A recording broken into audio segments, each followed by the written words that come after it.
സുഹൃത്തുക്കളെ, ഇന്ന് 2024 May 12 മാതൃദിനമാണ്. May 1 എൻ്റെ ബർത്ത്ഡേ ആയിരുന്നു. എൻ്റേതായ ചില സാഹചര്യങ്ങൾ കാരണം എനിക്കത് ആഘോഷിക്കാൻ പറ്റിയില്ല. ബർത്ത്ഡേക്ക് നമ്മൾ ഉപഹാരങ്ങൾ സ്വീകരിക്കാറല്ലേ പതിവ്. ഈ മാതൃദിനത്തിൽ ഞാൻ 5 പേർക്ക് ഉപഹാരങ്ങൾ കൊടുക്കാൻ തീരുമാനിച്ചിരിക്കുകയാണ്. ഒരു കുടുംബത്തിൽ ഒരു അമ്മയുടെ സ്ഥാനം എന്തെന്ന് ഞാൻ പറയാതെ തന്നെ നിങ്ങൾക്ക് എല്ലാവർക്കും അറിയാം. എൻ്റെ അമ്മ മരിച്ചിട്ട് ഇപ്പോൾ ഏകദേശം 1.5 വർഷം കഴിയുന്നു. എൻ്റെ വൈഫിൻ്റെ അമ്മ മരിച്ചിട്ട് ഇപ്പോൾ ഏകദേശം 2.5 വർഷം കഴിയുന്നു.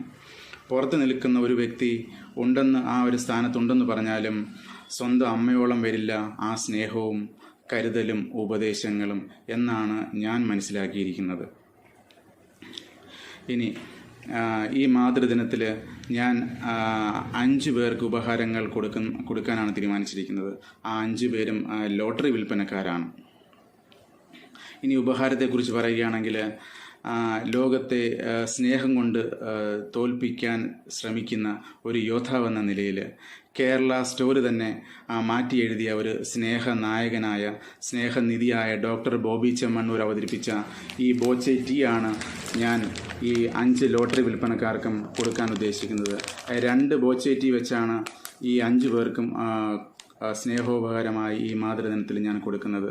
ഈ ബോച്ചെ ടീക്കുള്ളിൽ കൂപ്പണുണ്ട്. ആ കൂപ്പണിനകത്ത് എന്നും അതിനകത്ത് സമ്മാനങ്ങളുണ്ട്. അതോടൊപ്പം തന്നെ ഇതിനകത്ത് ഒരു ബമ്പർ പ്രൈസ് ഒളിഞ്ഞിരിപ്പുണ്ട്. 25 കോടിയാണ് ബമ്പർ പ്രൈസ്. അതുകൊണ്ട് ഇതിനകത്തൊരു കൂപ്പൺ വളരെയധികം സൂക്ഷിച്ച് വെച്ചേക്കണമെന്നാണ് എൻ്റെ ഒരു റിക്വസ്റ്റ്. ഈ മാതൃദിനത്തിൽ എനിക്ക് ഈ ബോച്ചെ ടീയുടെ, ഡോക്ടർ ബോബി ചെമ്മണ്ണൂരിൻ്റെ അവതരിപ്പിച്ച ഈ ബോച്ചെ ടീയുടെ ഒരു ഭാഗമാക്കാൻ കഴിഞ്ഞതിൽ വളരെയധികം സന്തോഷമുണ്ട്, അഭിമാനവുമുണ്ട്. അതോടൊപ്പം തന്നെ ബോബി ചെമ്മണ്ണൂരിന് എല്ലാവിധ സ്നേഹാദരങ്ങളും ഞാൻ ഈ മാതൃദിനത്തിൽ അർപ്പിക്കുകയാണ്. അതോടൊപ്പം തന്നെ ഈ 5 വ്യക്തികൾ ആരൊക്കെയാണെന്ന്, 5 ലോട്ടറി വിൽപ്പനക്കാർ ആരൊക്കെയാണെന്ന് ഞാൻ എൻ്റെ യൂട്യൂബ് ചാനലായ ഹാപ്പി സ്പൗസ് ക്ലബ്ബിൽ ഞാനത് വീഡിയോ അപ്ലോഡ് ചെയ്തിട്ടുണ്ട്. അതിനകത്ത് നോക്കിയാൽ നിങ്ങൾക്കറിയാം ഈ 5 വ്യക്തികൾ ആരൊക്കെയാണെന്ന്.